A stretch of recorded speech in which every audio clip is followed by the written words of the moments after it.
Hello everyone and welcome to part 17 of this Let's Play series of Star Trek Online. My name is Winters, and when we left off the last time we had just finished the mission Everything Old is New, and we actually leveled up to level 15. Now level 15 of Star Trek Online is a pretty important milestone in that it opens up a brand new system for us, which is the R&D system. Now, the R&D system is, first of all, accessible through the duty officer window, which is right here. And if I click that, we can see the R&D tab here. Here is our normal duty officer window, and this is the R&D window. Now, when we start out, we have one R&D slot. As we can see there, this one is very different from the rest of them. As we progress through the R&D system, we can unlock additional slots. So I suppose the first thing to talk about is our schools. Now these are different schools here. We have beams, cannons, engineering, ground weapons, projectiles, science and shields. So a total of 7 schools altogether. Now as we level these schools up, as we can see they're all at level 0, it will unlock additional slots for us. So for example, our second slot will unlock once we get any school to level 2.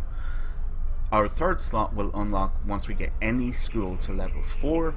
Our fourth one will unlock when we get at least 3 schools to level 5. And our fifth one will unlock when we get any school to level 15. We can unlock a 6th slot from the Fleet Research Lab, and we'll talk about the Fleet Research Lab later on in the series. So let's click on beams here, for example, our first school, or the very top one. We can see here we can craft items like beam arrays, beam consoles, or dual beam banks. They're the 3 main recipes in it. The rest of the items then, these ones here like focusing lens, targeting interface and so on, are components that are needed in order to craft either beam arrays, beam consoles or dual beam banks. So if we click on begin here for beam arrays, we can see here that we have the type of beam array that we want to craft. So if I click on a little arrow, it will drop down a menu and we can craft either anti-proton beam arrays, disruptor, phaser, plasma, polaron or tetrion. So just for pig iron, I'm going to click on phaser. We can then select what mark level we want, from Mark 2 all the way up to Mark 12. We'll just stick with Mark 2 for now, and we'll click on confirm. And we can see down here it actually shows you the items that are required in order to create or craft this Mark II phaser. And it needs 1 focusing lens and 1 targeting interface. Now we can clearly see we actually do have the focusing lens, but the targeting interface is actually in red, meaning that we do not have it. Now rather than sorry, I'm just going to take a drink here. Rather than going back into the beam school and searching for the targeting interface, what we can actually do is click on this here and will bring us directly to the recipe for the targeting interface. And we can see here up at the top it says quantity 1. We can actually change that slider if we need to craft more than 1, all the way up to 5. And if you notice, as we increase the slider, the costs down here increase along with it for the more targeting interfaces that we want to craft. Now up at the very top here we see we have a success bar and a critical bar. Basically a success means, in this case, we will craft 1 targeting interface.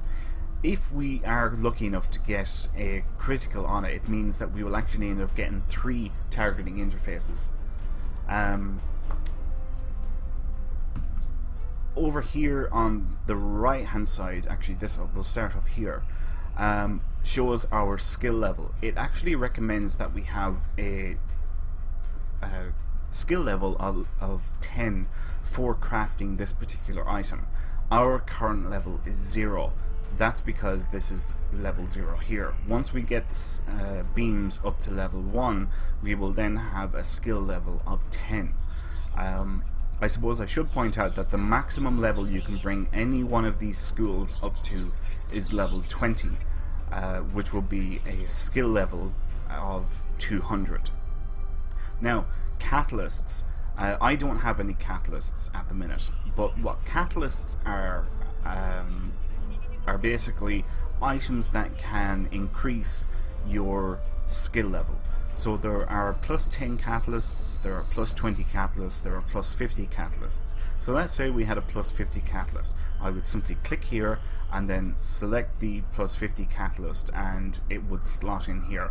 And that would give us an extra 50 points here to our skill rating, which will increase our critical success rate, or chance for getting an actual crit once we craft the item.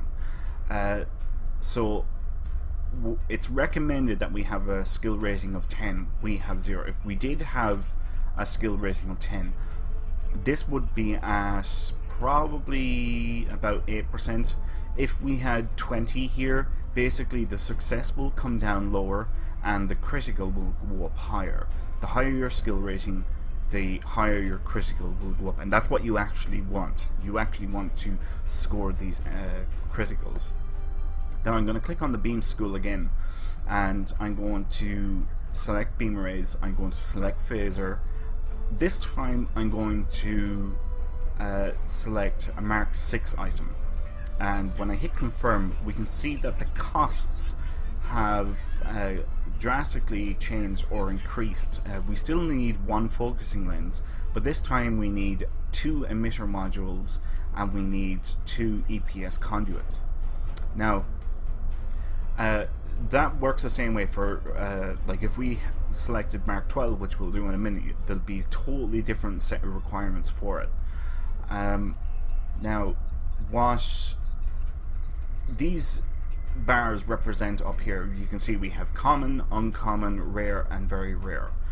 Common being white, uncommon being green, rare being blue, very rare being purple.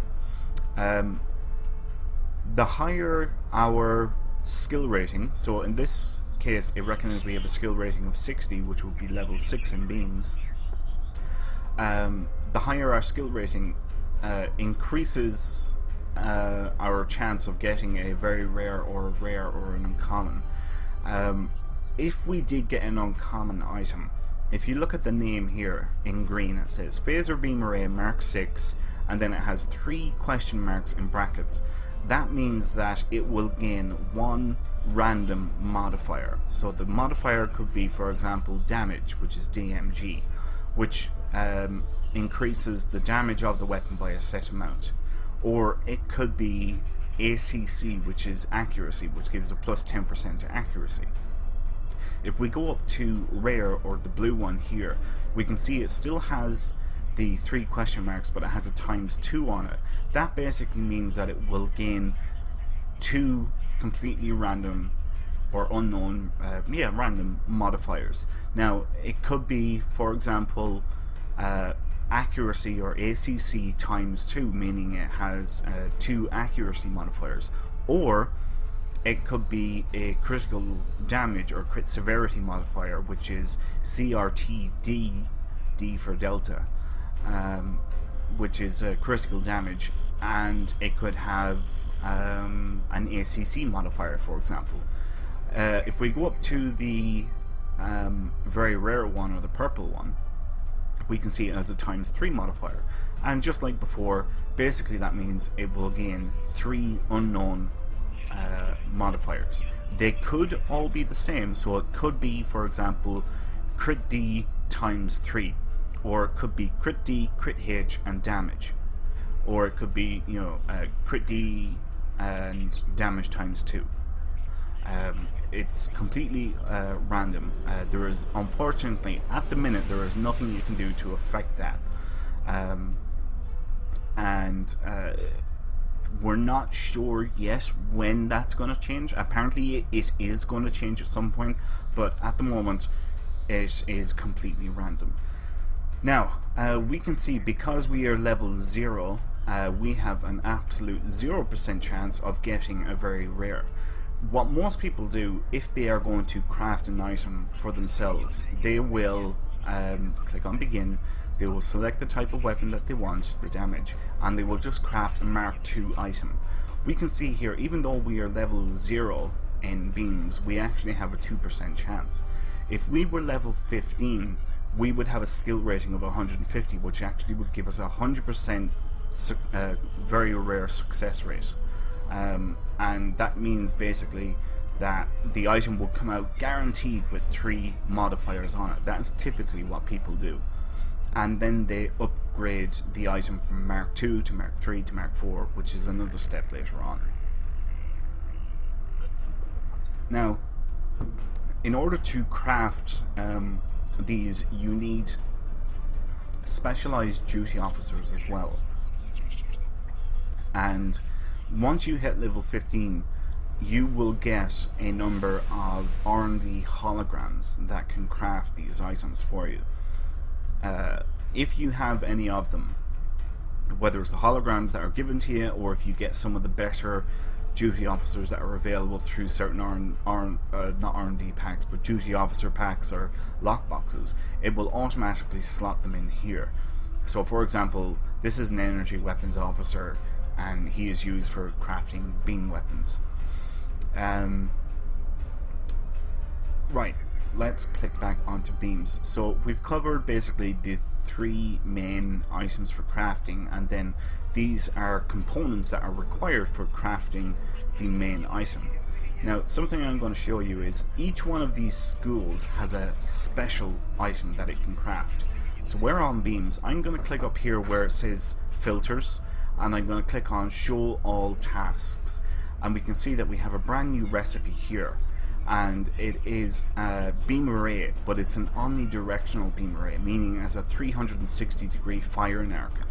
But we can see that it has it requires level 15 in the beams school, so we cannot do anything with that until we are level 15 in the beam school. It also requires a beam weapons R&D duty officer, which we do not have either, so we will have to either purchase one of those or win one through a duty officer pack or something like that.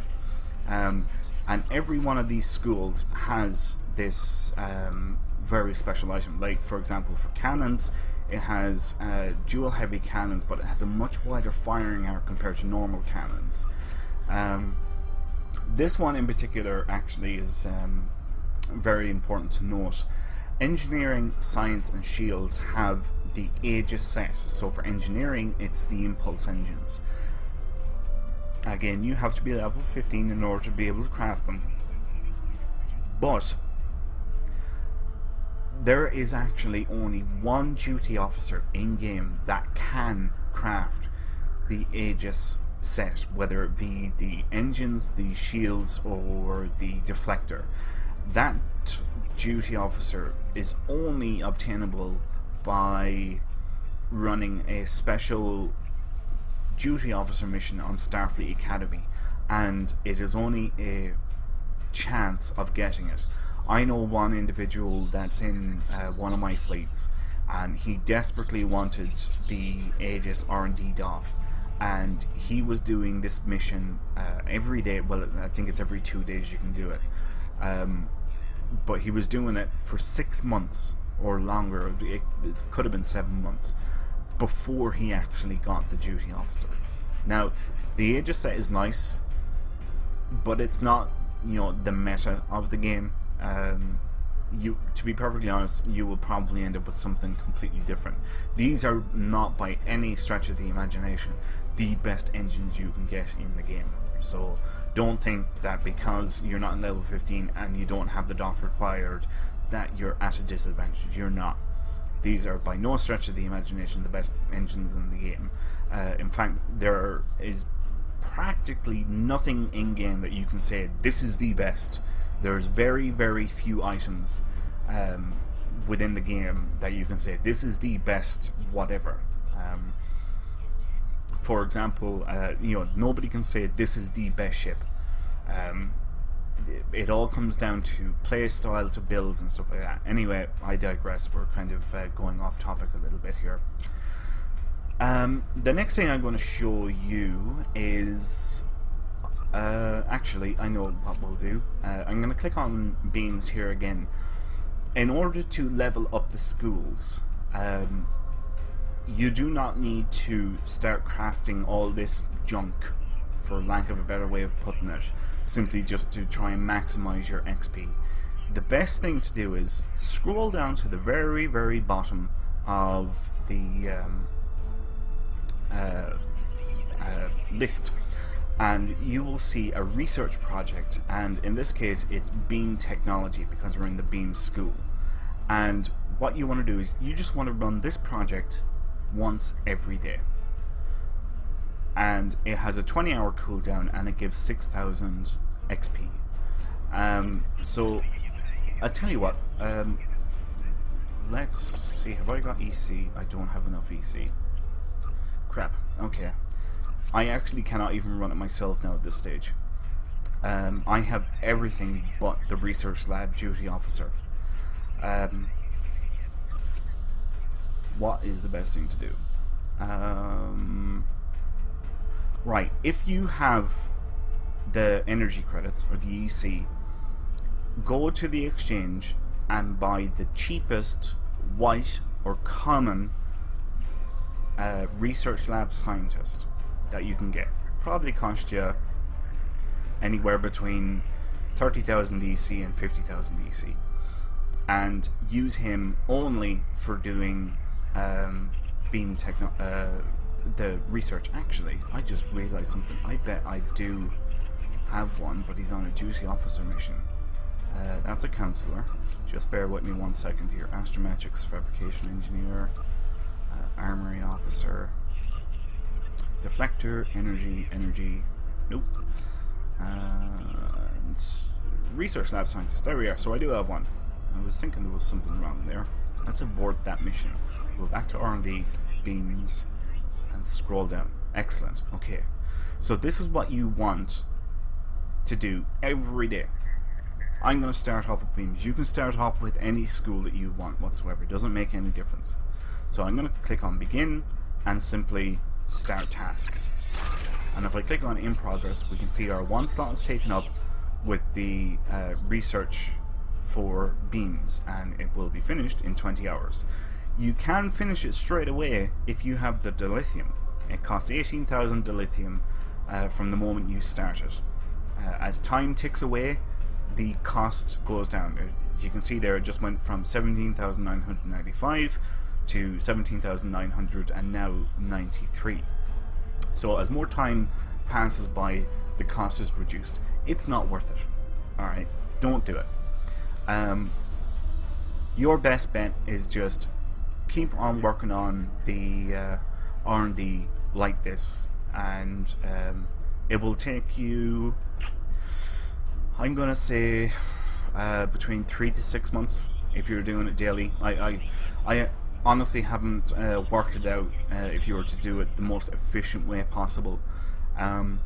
Basically, to give you the strategic plan of what you should do is, let's say, work on beams up to level 5. Once you hit level 5, pick a different school. Any school, it doesn't matter.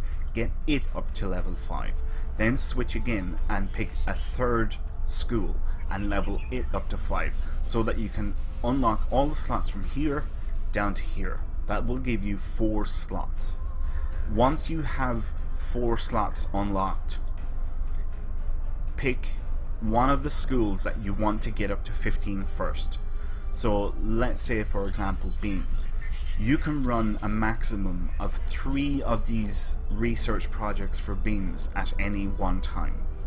So you would have a beams one here, a beams one here, a beams one here, and your 4th slot then can be for whatever, you know, your second school that you want to level up. And keep on doing that until you get beams up to level 15. When you have beams up to level 15, you will unlock this slot, and then you can run 3 projects in, let's say, cannons, and you can run 2 projects in engineering. That is the best way to do it. That is a very, very sound strategic plan for leveling your R&D schools. And yeah, that's pretty much it.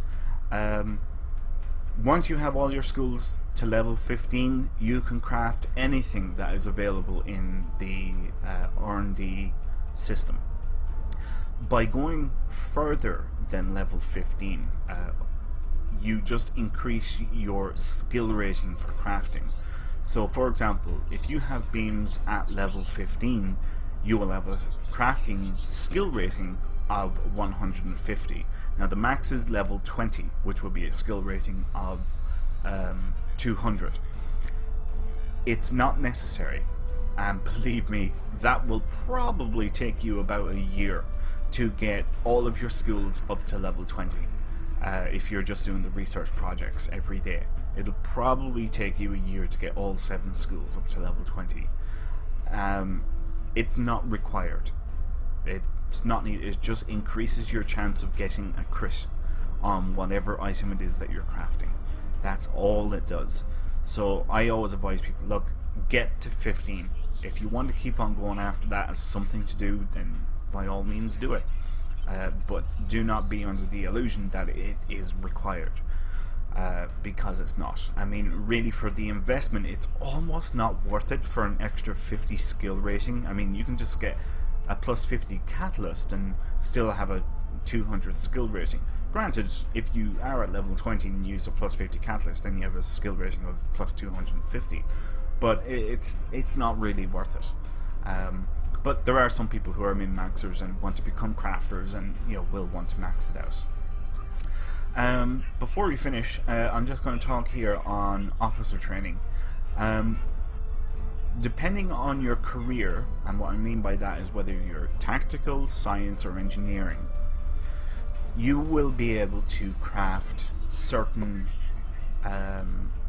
bridge officer abilities.